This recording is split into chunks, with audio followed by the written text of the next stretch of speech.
So we got our car up in the air and we're prepping to get the transmission dropped. And then after that, we're gonna work on the rod bearings and our oil sprocket.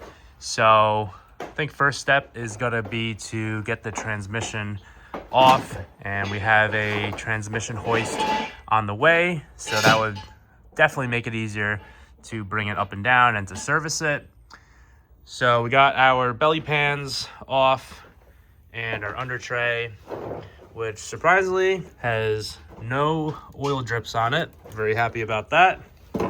And our shield is in good shape.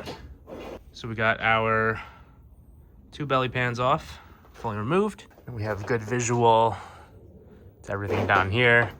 So what we're gonna have to do first, we're gonna take off our front pipes, and I think we can leave the X pipe and everything else behind it still installed. We just have to obviously disconnect our drive shaft and our transmission mounts, drain the fluids, disconnect our cooling lines. We already serviced the transmission with new fluids, and we did our filters and pump already, so we're not going to change out that, but we will put in fresh fluids again. And then we have our lightweight flywheel and our brand new clutch basket ready to go in. And then once that's off, we'll do our rear main seal and drop the subframe to do our oil pan. So hopefully this will be a one and done job and we won't have to touch this again for a very long time. But during the time I've owned this car, we've already did a lot of work and maintenance to it. So our full suspension, as you can see, is already done. We got our dedicated Öhlins for the track, got our SPL control arms and tie rods, Hotchkiss sway bar front and rear. So a lot of good stuff down here, which we did, but obviously subframe bolts and all that good stuff you should always replace with new OEM, because usually they are torqued to yield, so they stretch, and once they're stretched, you can't really use them again safely. But you can see we have our Do 88 radiator, oil cooler, DCT cooler, and power steering cooler, which is up above here. Can't really see it, but we did the full Do 88 big pack kit. Pretty sweet. And all our coolant lines we already did too. The only coolant lines we didn't do from Do 88 yet are the rear ones that go towards the back of the head.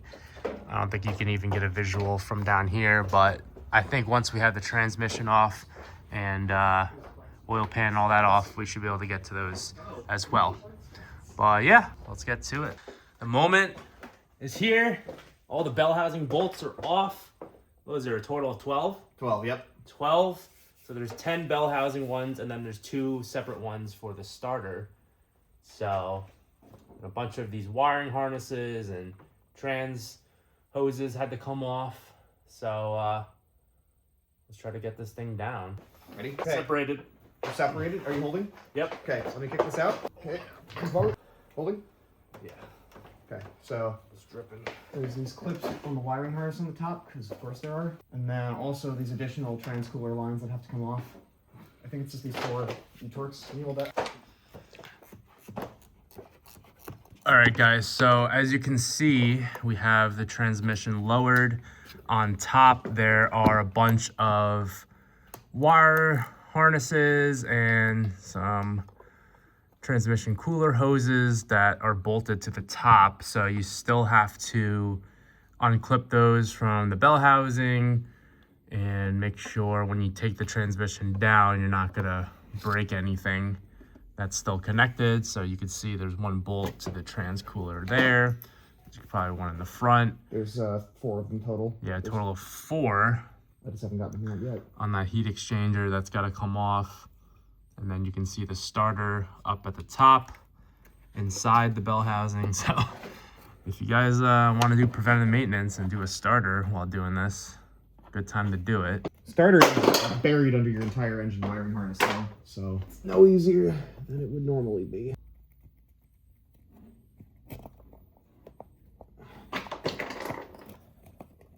Is that your shifter? So servo or something. How does this electric connector work? Is it just this? Yeah, it's this. There you go. There you go. So you pull that off to the side. Push that back in for now, because I don't want to lose it. All right, I just got to get those last 4 trans cooler bolts out. Let's grab the ratchet just maybe we'll go a little faster. Yep. So this is what it looks like lowered down. It's decently heavy. I think it weighs 150-ish pounds, so at least a 2-man job. If you have a transmission hoist, that makes things a lot easier. We don't have one at the moment. It's on the way, so that will be very helpful for reinstall. There's a bunch of tension. There it is. That's the last one. We'll deal with the ramifications. All right, so we're lowering the trans down to a place we're comfortable bringing it down to the ground. Bell housing is completely separated from the engine now, and make sure the clutch shaft is not going to hit against anything. We have access to the flywheel and everything, so we're just gonna, I think that's it right there. So I'm gonna transition to holding it. All right, you ready? All right. 3, ready? Yep. Yeah, you're on. We're stuck in the pole jack. We're stuck in the pole jack. Holding. Holy crap. Woo! That's disgusting. Wow. So as you can see, pretty challenging, especially with all this stuff in the way. But pole jacks definitely was very helpful. So on the transmission, you see this giant circlip, which stops and ends right here. So based on the video from SLG, they just took basically a big screwdriver and they kind of whacked it until they could get it pried off. So I think that's what we're gonna do. But I think we're gonna take a screwdriver and maybe try to pop the lip off and like bend it out.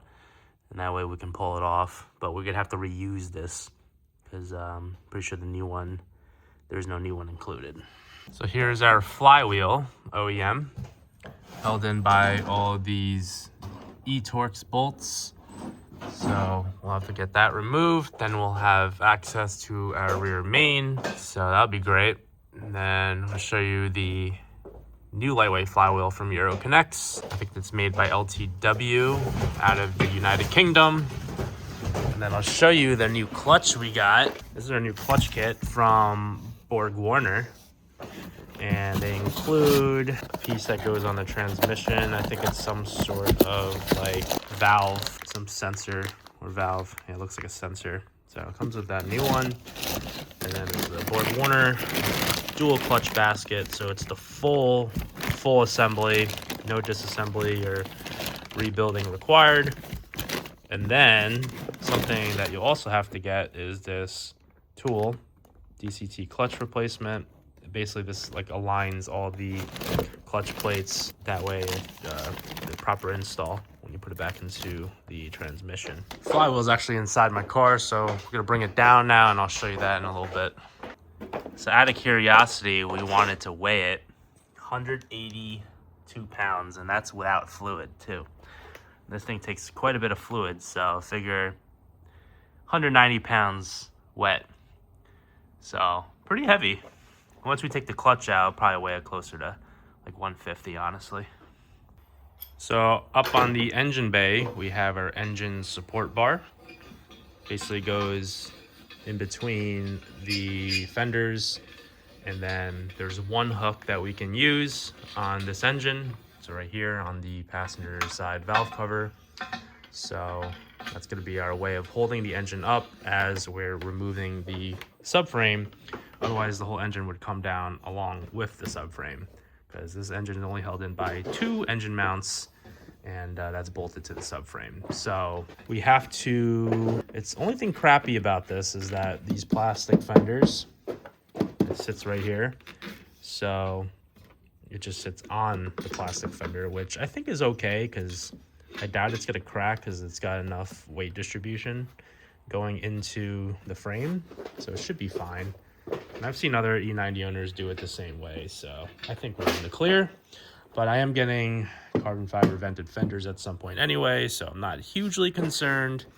And this is the driver's car, so I'm not really worried about appearances at this moment, but Be sported.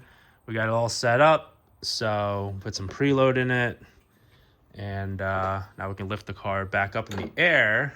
And then maybe we should put like a towel or something. That way the hood can kind of come down.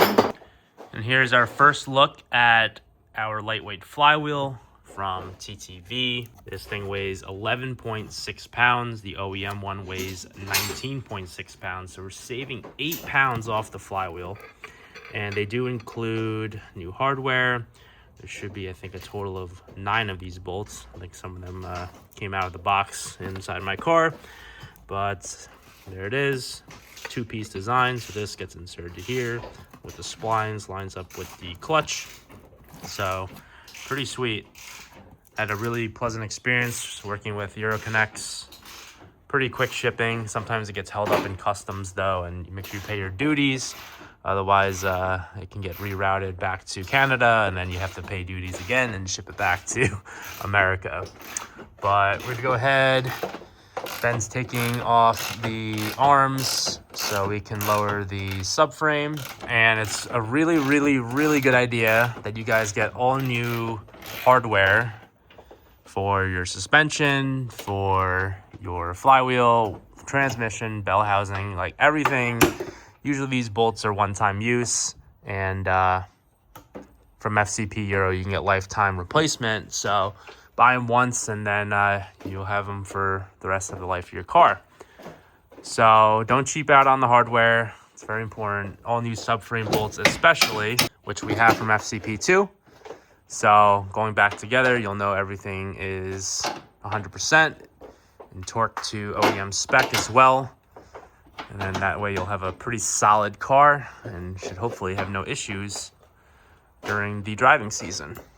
So while he's working on that, I'll go ahead and get started to remove our flywheel bolts, which you can see here. And then we should have access to our rear main seal. All right, so we have a T55 with an impact because those bolts are on there tight. I blasted all of them and should be loose now. I'm wondering, we need to pry it off. A little pry bar maybe? Just give it a light tap with the dead blow. That'll probably get it. Just don't hit the tone ring around the edge. That's your crank signal. This is going back and forth.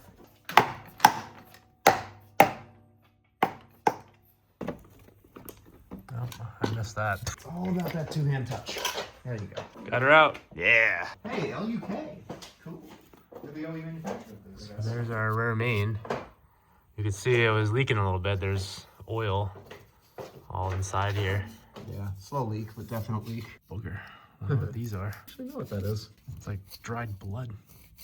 It's the blood of all the people that had to assemble this engine. That's crazy. All right, sweet. Easier on smaller seals. Yeah, it's a pretty big seal. That it is. Okay, come on. I think it's like metal reinforced. Is it? The crank seal. Hope I don't need like a special service tool to pull it. Seems very strong. Yeah, you're getting there though. Well, I bent my pick doing it. That's crazy. Basically, I'm trying to get behind it without scratching the crank surface. Get one of the picks that isn't bent. Timber. Timber. All right, ready? Yep. All right, so we pried it off. It was a little bit of a fight. Yeah. Basically, you just break the seal, and then you have some more leverage to pick it off. But yeah, it's got like a nice steel ring around it. Surprisingly in better condition than I expected it to be. Yeah. Yeah. Well, there you go. Clean out that bore and then put our new rear main in. Minimal leakage though, which is good. I think most of our leak was actually coming from the top of the trans. As you can see here through this O-ring, this usually goes bad and it is impossible to get to without taking the trans off. So 100% change out that gasket. You can see the fluid was kind of like building up here and then it flows down this hole and then leaks down the mechatronics. So we'll get this case as clean as possible, get new rings, and there's the old flywheel. Yeah, we're making some good progress. Ben got back from lunch. I just got back from lunch, and we're already done. Just kidding. But anyways, a lot has gotten done, obviously. The whole front subframe is lowered down, as you can see. Now is a great time to clean it and get it nice and shiny if you're OCD about stuff like that. But you can see the motor mounts. Those are new motor mounts, actually, from, I think, 034. They're rev shift. No, the rev shifts are the green ones that we took out because Right, they yeah. made too much vibration. Yeah. Actually, you might be right. These are rev shifts. No, because the old ones were rev shifts. They were broken, and you got new ones, didn't you? Yeah, I went with the softer ones, I'm pretty sure. Not the green ones. I went with the black ones, I think are a little bit softer. But anyways, we digress. The steering rack is fully out too.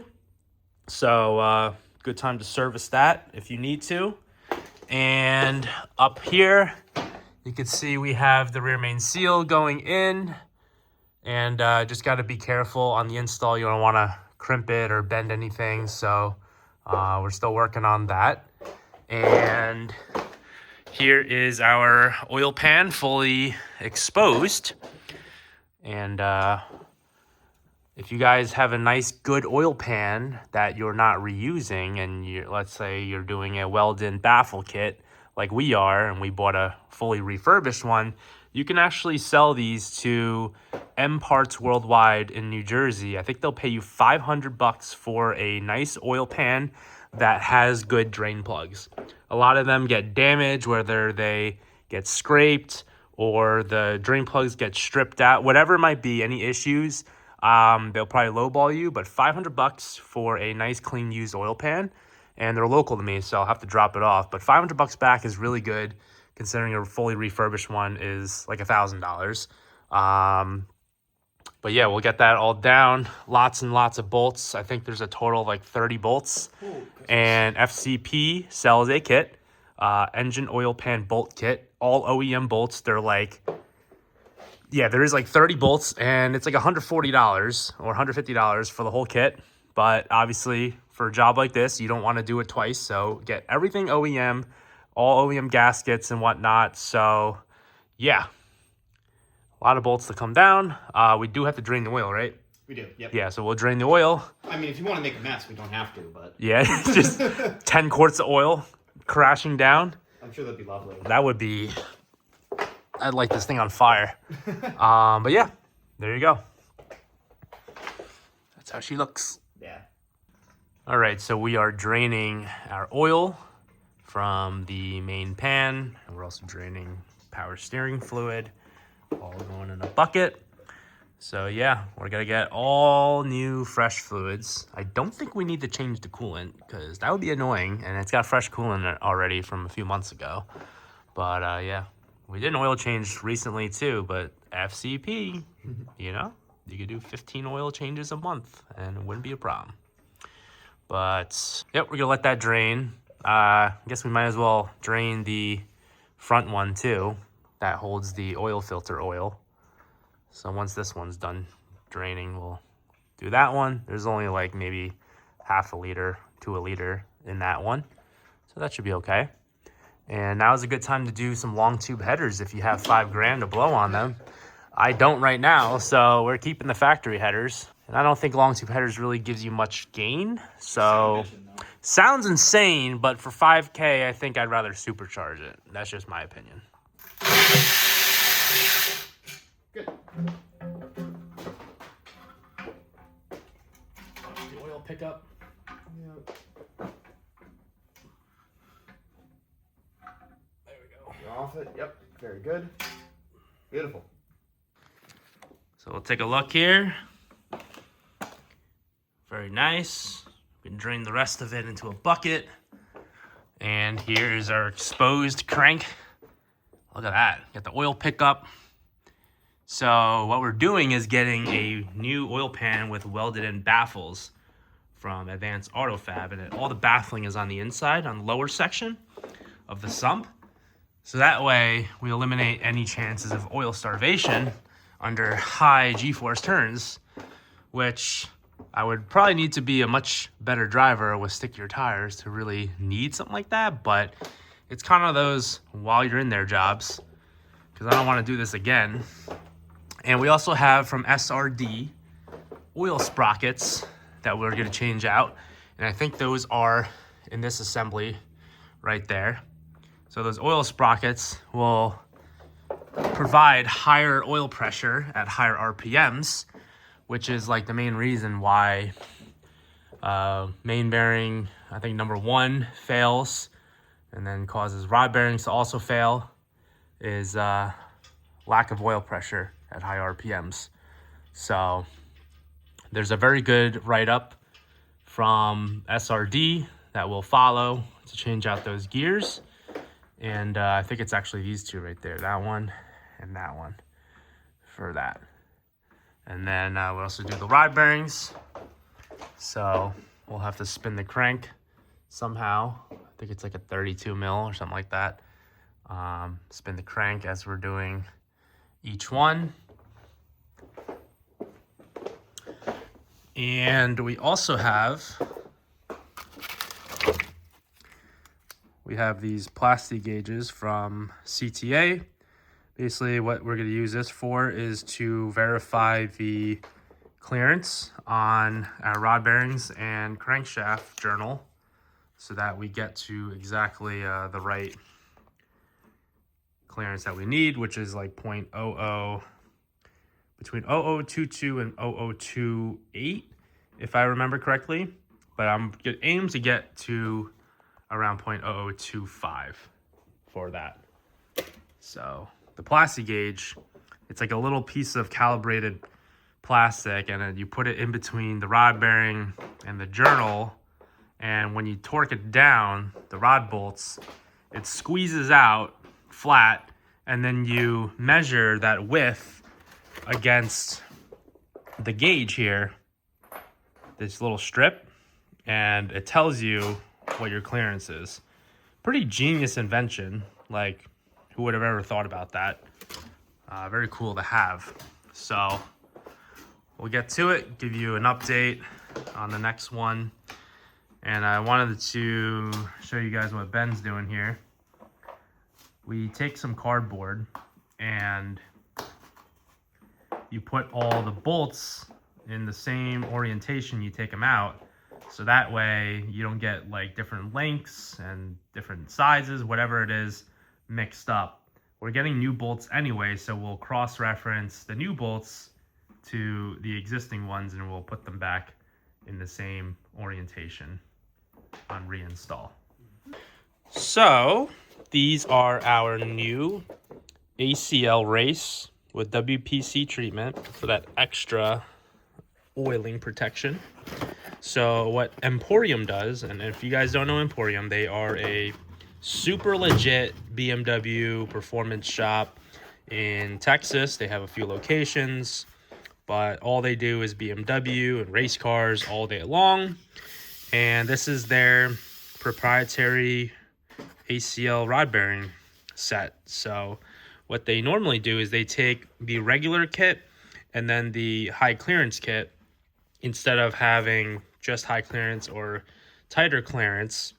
And that way we can get a little bit of a looser spec clearance wise than OEM, which is 0.0022.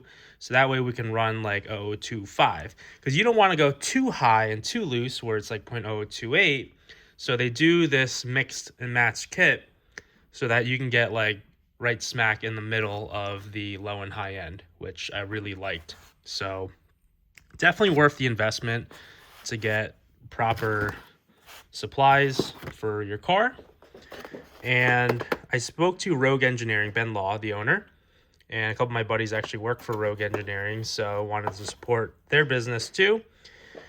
And they're the only ones that sell this SRD oil sprocket. I think they ended up buying them out or something like that. There's not a lot of info out there on this brand, but I trust Ben Law and Rogue Engineering, and they use these on all their engine rebuilds, so we'll have to go with it.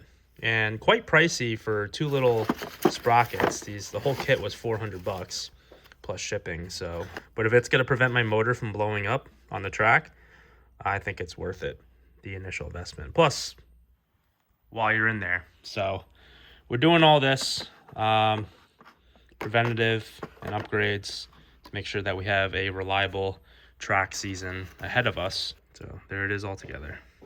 All right, so we are now working on the SRD sprockets. So they have a pretty good video on the Rogue website from another installer. A few years ago, they did an install. There's limited information on this, but Rogue runs it quite often. They do it on their engine rebuilds, so we're gonna go ahead and do it. The oil pickup tubes have to come out of the pumps, so we put them in a box right there. This one is the pressure pump, and that one's the scavenge pump, so it sucks up oil through that one, goes to the rest of the motor, and then this one is the pressure pump.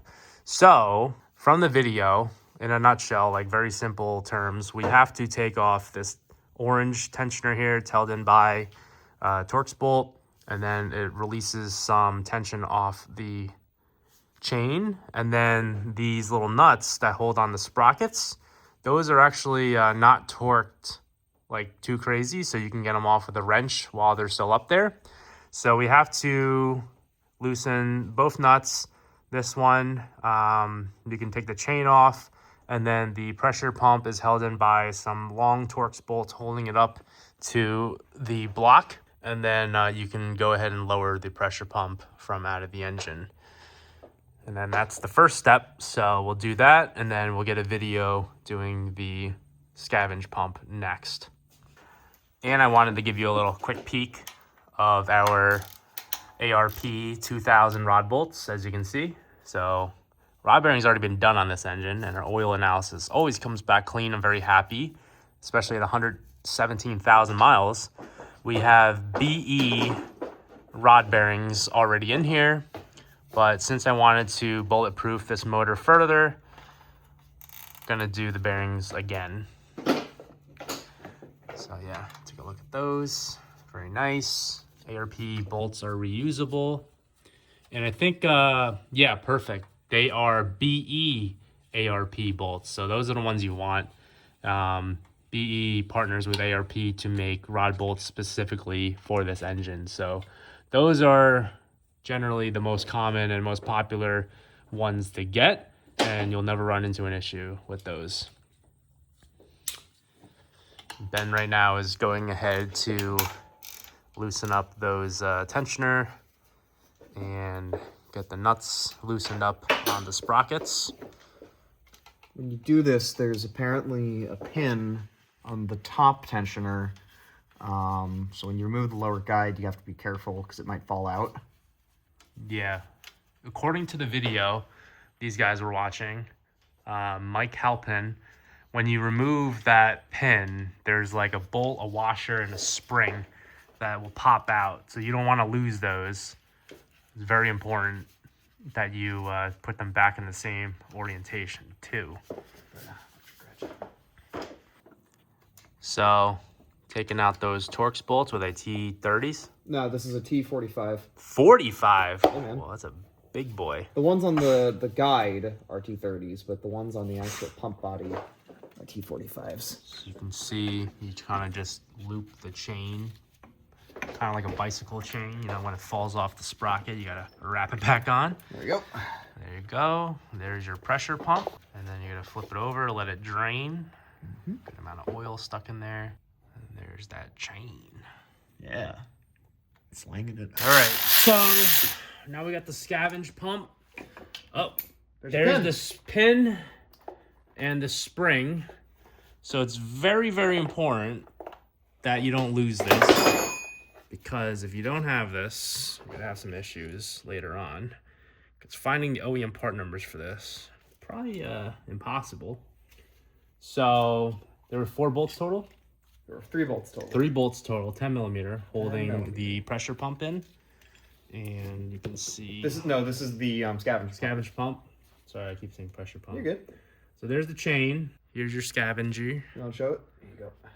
And that's one of the sprockets that we need to replace. Drain the oil out of it. That's your chain. And up in the hole where that little pin came out of, I think it was this one, there should be a washer. So I think we can reuse the washer. We'll see what the video says. But I didn't see anything else come out other than the pin and the spring here. So we'll continue on the video. And here you can actually see the timing chains right here. Pretty sweet. There's the crankshaft And then these are the timing chains right there. Double rollers. And you can see the gear drive for the oil pumps too. Yeah. Back when we actually used gear drive for this shit rather than... For you guys to understand, like, for me, I gotta like visualize things to understand like how things work. When you actually see it in the flesh, it's pretty cool. Other than just like conceptually understanding like how engines work, like you can actually see how everything connects. And this will be my first time doing rod bearings. Ben's done this before, so I think we're in good hands. Plus we got plenty of videos. Never done an S65 before. This will be my first. Yeah, but it's not too hard. No, this is a pretty good engine to do it on for a starter too. Honestly, the hard part is getting everything out of here to get access to the engine. Mm-hmm. Yeah, the hard work's done now. Because you need a lot of stuff to get out of here. So doing this on jack stands, Godspeed. All right, guys, it is a brand new day. Really nice 46 degrees winter day. And making good progress on our M3. Today, Ben is doing the clutch swap on the transmission. We already did it, but there's one sensor that we didn't change out that's behind the clutch. Yeah. And it's good because I didn't get it on video before, so now I'm gonna get it on video. But generally, there's a giant snap ring that goes around the clutch cover. So basically, the easiest way to pop it up, either 2 screwdrivers or a screwdriver and a pick. Get the pick behind while lifting it with the screwdriver. I've already lifted this one, so now it just pops right out. Go around the entire edge. Do not lose this. This is discontinued. You can't get another one. Yep. Then from here, I got to go grab some M4 screws to pop this cover out. One moment. So this is the temperature sensor. I think it's also like an RPM sensor, but it goes internally in the transmission. So clutch has to come out for that. And the kit that we decided to go with is from Euroconnect. They sell a Borg Warner OEM clutch basket replacement. So right now, what I'm doing is threading these little M4 screws into the front cover. This cover, it's not really a press fit, but it kind of gets stuck.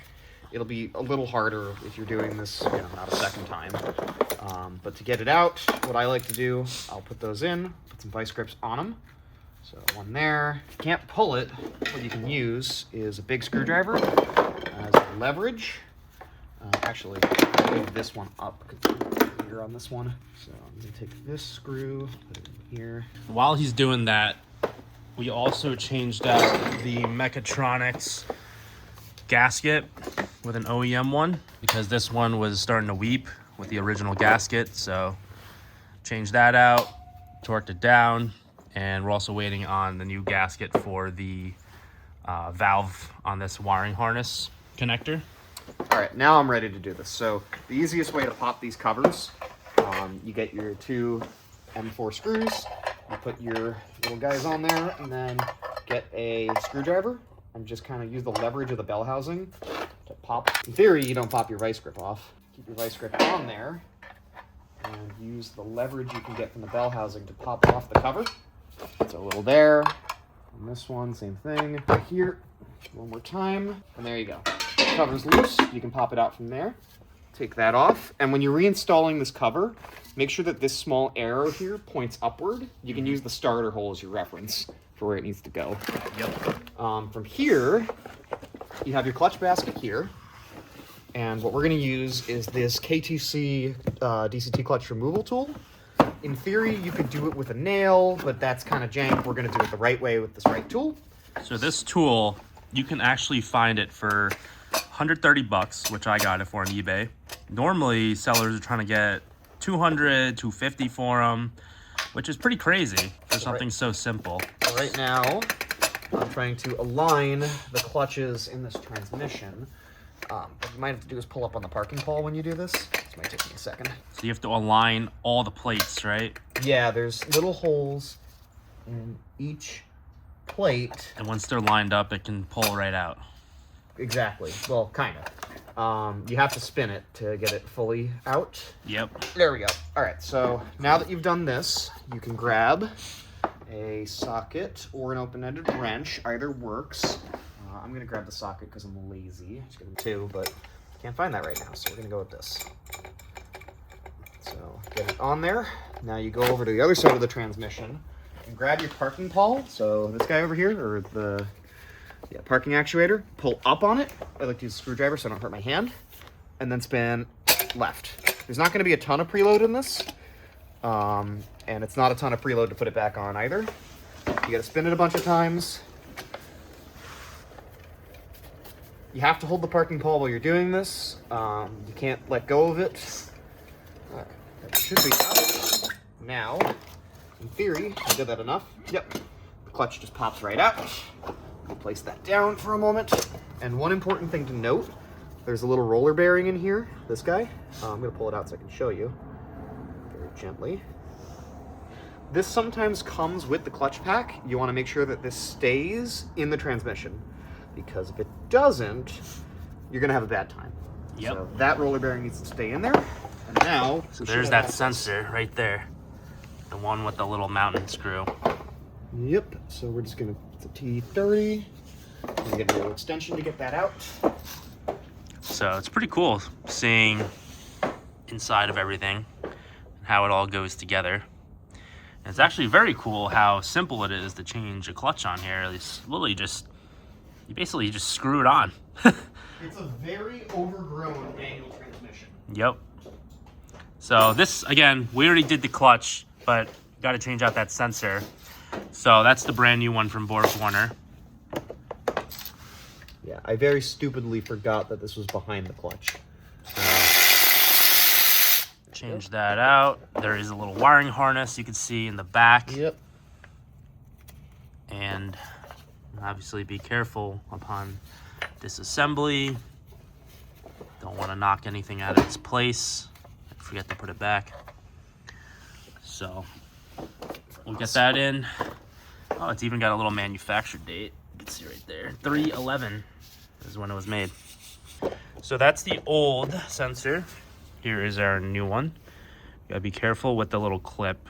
What I did, I took a little pick, and if you look in here, you can kind of see those two little like Atari looking things on the top. I kind of just pushed one inwards and the whole thing just came apart really easily. So I guess that's the trick. So we'll put that back in and then we'll throw the clutch basket back together. All right, we are ready to reassemble. We have our new sensor in there. The clutch basket's ready to go back in. Just giving her a quick wipe down, making sure there's no debris. All right, so when you do this, ideally you want to fit your tool in advance. So stick your tool in there, get it all lined up. Now, before you put it in, you want to make sure there's a center collar in here. You want to make sure that it's mostly centered on that guy. It doesn't have to be perfect, but you want to get it relatively close. So, like that. That'll make getting it actually on a little bit easier to do it. So, gotta fit your basket in there. This does it. I believe it's engaged now. Let's see. Nope, still not on. There it is. You'll feel it clunk down in. Now you just got to spin it to the right a bunch. Let me grab my little wrench. And you'll know when you're done because it will stop abruptly. So it might take a couple of rotations. Is there a torque spec? It's 20 Newton meters, but realistically and you're done. That's it. And there you go. New clutch basket in. You're all done. Sweet. So then cover is reverse order. Yep. Snap ring is reverse order. Yep. And there we go. And again, the only thing with the cover is just make sure that arrow goes up and down. That's about it. Yep. All right, so got the rear main seal installed. The OEM tool to install it is $430 and it's on a 10-day lead time. So we're not doing that. It comes with a little green guide ring, so it centers it onto the crank. So got to use that, and then you can lightly tap it with like a rubber mallet and just go around in like a star pattern. You could do that, but we actually had a fuel lock ring tool for this car, actually, BMW, and it is the same diameter as the rear main seal. So you can actually use this, put it on, tap it, rotate it, tap it, rotate it, tap it, and you can get the rear main seal on. So crisis averted with a much cheaper tool, and really cool to have. So it's pretty nice to be resourceful and have other different tools that works for multi-purpose. So we got the rear main seal installed, and it is an OEM. You do not want to get the OE supplier or whatever. The price difference is basically not much, like $10. It's a $40 rear main seal. And to save $20 now and risk having a leak down the road, you're talking a couple $1,000s probably if you were to pay a shop to redo it. So do it right, do it once, save yourself the headache later on.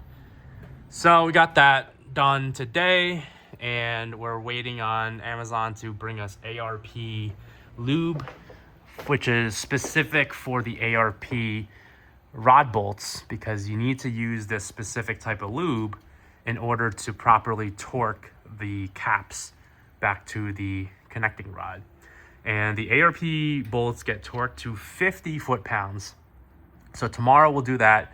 We'll have to clean everything free of motor oil and then do the plastic gauge, because the plastic gauge has to be done on a clean, dry, oil-free surface, because oil, as you know, is a thin film, and the thin film will actually mess up your clearance. It'll show that your clearance is a lot lower than it actually is when you do your measurements. So got to clean everything free of oil, and the rod bearing's got to be free of oil when you do the plastic gauge calibration. And then we're also going to put the new sprockets on the oil pump, and we have a tool that we got from Amazon as well. This is a Fowler, I forgot the name of this tool, throwing a blank right now, but basically it measures backlash on the oil pump gear and the crankshaft gear. So it measures the lash between the crank gear and the oil pump gear, because you can have it either too tight or too loose and you'll cause damage. And you don't want it too tight because, as you know, oil fills in the gap. So the clearance actually is very similar to the clearance on the rod bearing to the crank, which is between 0.0022 to 0.0028 inches. And then this is 0.002 to 0.003. So we're going to try to get the rod bearings to 0.0025. And then we're going to try to get this closer to 0.002. But if it's a little bit higher than that, that should be fine too. You want to fill it? Good? Yep. All right, so we got our fixture here, and basically what we're measuring right now is the backlash on this gear to the gear on the crankshaft. The spec is about 0.02 of an inch, but you can go as wide as 0.03. I have set ours to be a perfect 2 thou. It's kind of hard to see from the side. If you can get straight on the gauge, it shows a little better. So that is our 2 thou lash. That's great. Yep. And these are torqued down to 10 Newton meters. I said it in my own video, but yeah, those are 10 Newton meters. And it can take a couple tries to get it right, but once you do, it's perfect. Yeah, so one thing I want to mention, these Fowler products are pretty nice. Got on Amazon. They're about 70 bucks, and it comes with a magnetic base. I would opt to spend a little bit more money and get the name brand one versus the cheaper Amazon ones, just because, you know, you're dealing with something that's very small clearances and very important for the health of your engine. So definitely don't cheap out on tools for engine building. But we're also draining coolant right now, because now we can have access to changing out the OEM hoses with some new Do 88 ones that we had on the shelf from when we did the radiator. So there's one silicone hose, there's a few over here that we also have. So these we couldn't do before because we didn't have the access to get to the back of the engine. So now we can do the rest of those, which is sweet. And I think there's one more over here. So there's one on the chair. Yeah, we got a whole bunch. We got one there, and then I think we have 3 or 4 there. So good amount to get done. Action. All right, so we're gonna do the rod bearing service on Greg's M3 now. So I'm gonna show off what we have here before we continue. So I've already gone ahead and pulled the rods, or the rod caps, out of cylinders 1 and 2. We're going to fit our bearing shells into the lower and upper halves, along with our ARP 2000 rod bolts. This car already had a bearing service done on it, and these are BE ARP 2000s, so they shipped with a BE kit a while ago. We're going to be reusing these and putting some ARP Ultra Torque lube on them. So I'm going to fit up the bearing shells, show you how it goes, and we're going to check our clearances. Sweet. So we have our lower bearing shells. These are our HX bearing shells. I believe you said these are the extra clearance ones. Correct. So we're going to take a shell, fit her up. I've already gone ahead and cleaned the caps, cleaned our hardware, and cleaned the crank pin. You want to be very meticulous when you're doing this to clean everything, because it can throw off your measurements if it's not clean. So that's our lower bearing shell. Also, I like to check the actual shells just before I put them in.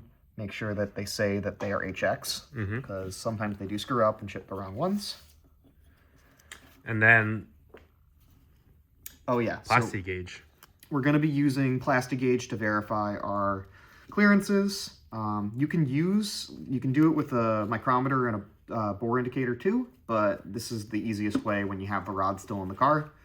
So we're going to be using plastic gauge to verify. I believe our desired clearance is 0.026. 0025. 0.0025. Great. So we're going to be targeting that. I'm going to go throw our upper bearing shells in the car. Yeah, because the minimum is 0.0022, which is, I think, OEM spec. And that's why rod bearing sometimes fails, because it's too tight of a clearance. So basically by mixing the high clearance and the standard ones is that you can get in between the tight and looser end of the tolerance. So it's supposed to be between 0.0022 to 0.0028. And then by mixing and matching the high clearance and the standard, you can get to around 0.0025, which is really nice. So you're right smack in the middle of the tolerance. So now Ben is fitting up the upper rod bearing into the rod. It's a little bit of a pain to get these in with them still in the car. And then the lower one goes onto the cap. And then you use the ARP assembly lube on the bolt, and you torque them to 50 foot-pounds per the spec from BE. And then that's when you measure the plastic gauge. You take it out, and depending on how far the plastic spreads, then you can measure your rod bearing clearance. So I think based on what I read in the past, you want to use, I believe the red is what you need for the clearance that we're measuring. 0.001 and 0.03 on this green strip. And then this one is 0.02 to 0.06. 0.02 to 0.06 clearance range. So we may have to use both. We'll let you know when we get there. All right, so we're ready to start fitting our bearing shells. So I'm going to apply some ARP Ultra Torque lube to the threads of our bolts along with underneath the bolt heads. What you can also do, so you just need a little bit of it, spread it out. You don't need a ton, just enough to coat the threads. And same thing with under the head. Just put a little bit under the head so that when you put it on the rod cap, it spreads out nicely. I'm going to put those there for now. Same with the other ones. Get the threads nice and coated. And again, you don't have to go crazy with this stuff. It spreads out really nicely, but you do want enough that it'll spread out once it's installed. It's very important that for ARP fasteners specifically that you use their lube, because they calibrate their torque specs based on their lubricant. So like normally you could use oil or assembly lube for normal rod bearings or normal rod bolts. But with ARP hardware, you have to use Ultra Torque. And if you were curious, this stuff dissolves in oil and it doesn't cause any issues, so you can use as much as you want. I just like to be concise with it so I don't get it everywhere when I'm working. So we've applied our torque lube to the fasteners. Now we are going to put some plastic gauge on our rod caps to our rods. So we're going to use the red plastic gauge because this has 0.002 to 0.006 clearance. Our target clearance is 0.025, so we're going to just try to make sure that our clearance is between 0.002 and 0.003. The plastic gauge isn't super accurate, but we're just using it to verify that we're within the range that we want. So I'm going to cut small pieces of this. I need to take my gloves off to do this. It's a little tricky. The bearing. That's one. That one. So you cut the length to the width of the bearing. Yep. Or get as close as possible to it. Yeah, you just try to match that. And the other thing I like to do is I like to try to put them a little bit off center. That's going to happen naturally when we go to install them, but I like to just check it. Yeah, there you go. So same thing with this one. So now we can grab our bolts, go install our caps. So how do you prevent the thing from falling out while you're installing it? You have to be really careful. That's the only thing I can tell you. It's a pain. It's easier on inline engines because it's not on the side, so you just put the cap straight up and down. But in a V engine or even something like well, you can't do rods on a Subaru, that's splitting the case. But anything like that, you got to kind of just be careful. Wow. Already? Yeah, so I'm going to go fit those up, and we'll go see how they look.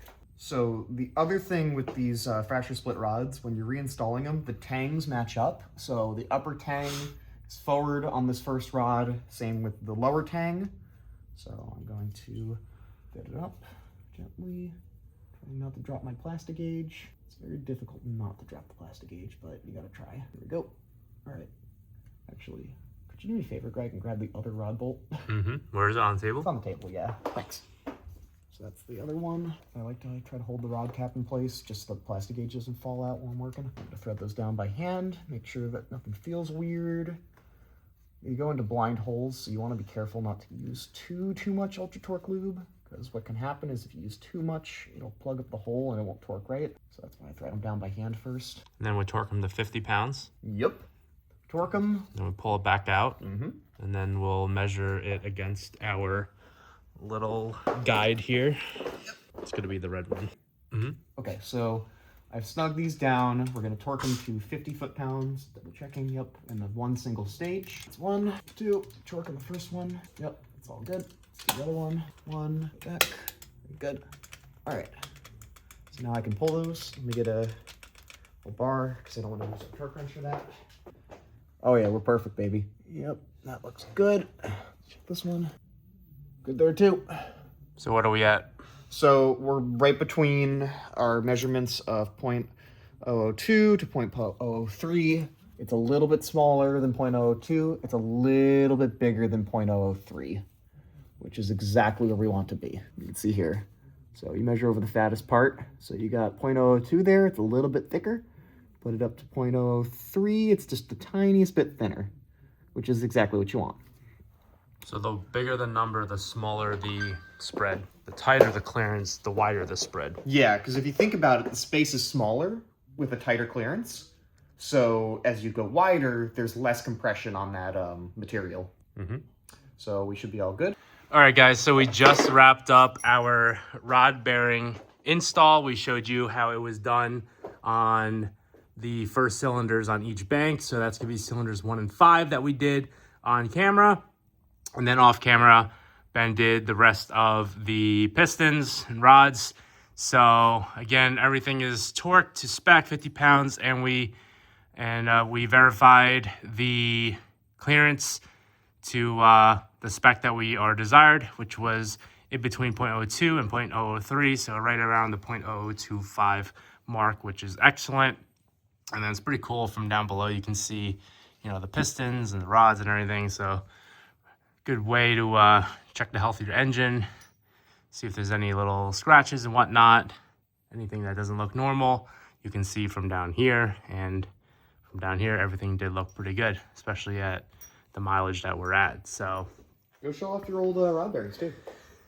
Yeah, so we did zip tie them to this box, show you, so it could show you the different bearings across each of the cylinders, and they look in pretty good shape. Some of them you'll see like there's some scratches. That's from the uninstall.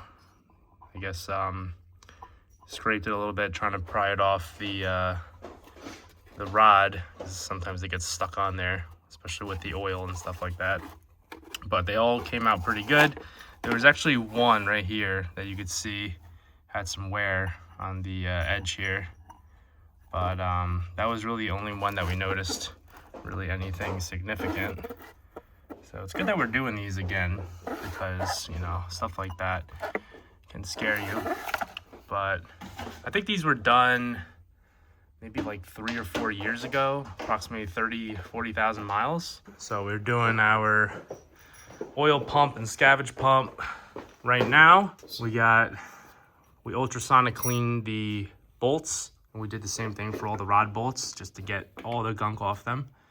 So I gotta fit that chain up. There we go. So these sit on little dowels, so there's no way for it to move around. And then the scavenge pump kind of sits on like an oval shaped hole, so that way you can set your lash between the crank gear and the scavenge pump gear. And we set that to just about 2 thousandths.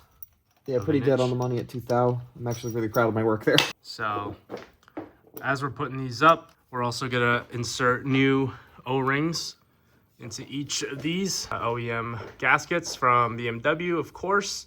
You don't wanna risk having any leaks and starving your engine of oil. That would be a big nightmare for you guys if you did that. But yeah, let's go torque these up to spec, and then we can put our pickup tubes back on, and then that'll be it. Pretty much ready to get the oil pan back up there, which we're still waiting on from UPS. And then we can put our flywheel on once we have our oil pan back on. All right, we just got a nice care package from AAF Racing. This is the moment we've been waiting for. Oh yeah. It's our new fully refurbished oil pan with their welded in baffling kit. So this will help the oil pickup have oil at all times and prevent starvation.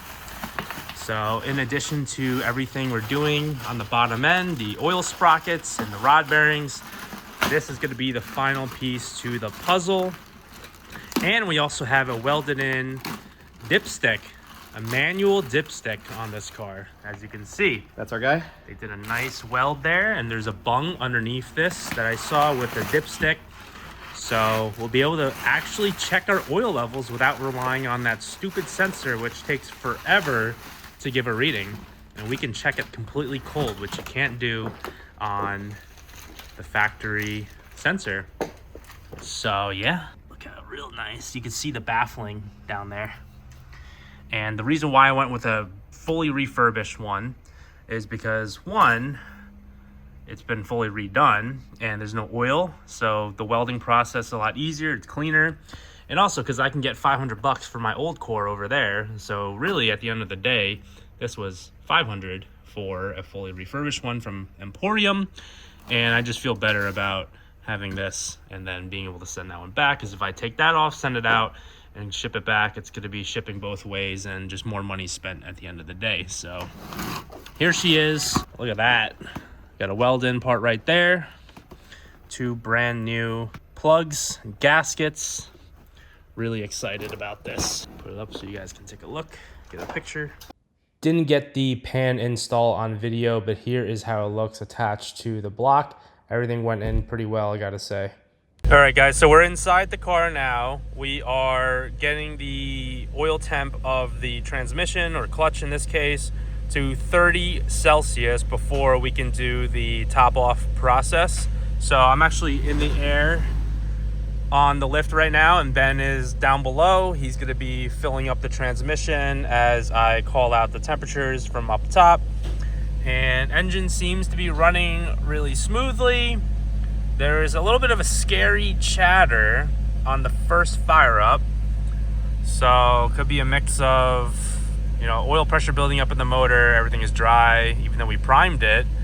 And the flywheel had a little bit of chatter too, I guess, you know, things meshing together and whatnot. But now the engine's running great, and the temperature of the clutch is slowly climbing. So now that the trans temp is above 30 and between 30 and 40 it needs to be while we're doing this, I'm holding it at 2,000 RPM while Ben is down there topping it off. And then once it starts to drip, he's gonna plug it and then we'll add another liter. And I think the trans code came on because it sensed that the fluid was low and we were going through the gears. So we'll probably reset adaptations and try it again. But it was blocking us from going into reverse.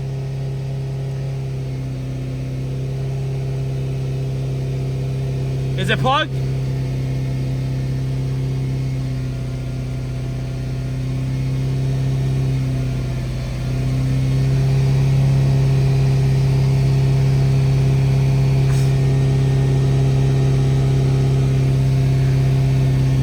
All right, so transit at 35, which is still fine. So Ben is now filling it up while it's idling. So we let it idle for 2,000 RPM for a minute, and now we'll just let it idle as it says in the procedure, and then he's gonna fill it up until it starts to drip out, and then he's gonna plug it. And then once he plugs it, that's when we're gonna do the overfill by one more bottle of the Liquimoly DCT fluid. I apologize, guys. I never got a chance to film an outro for this video of the lightweight flywheel, the clutch, the rod bearing, oil pan, and dipstick job, but it was a lot of work. We got it done over the course of about a month. We took our time with it.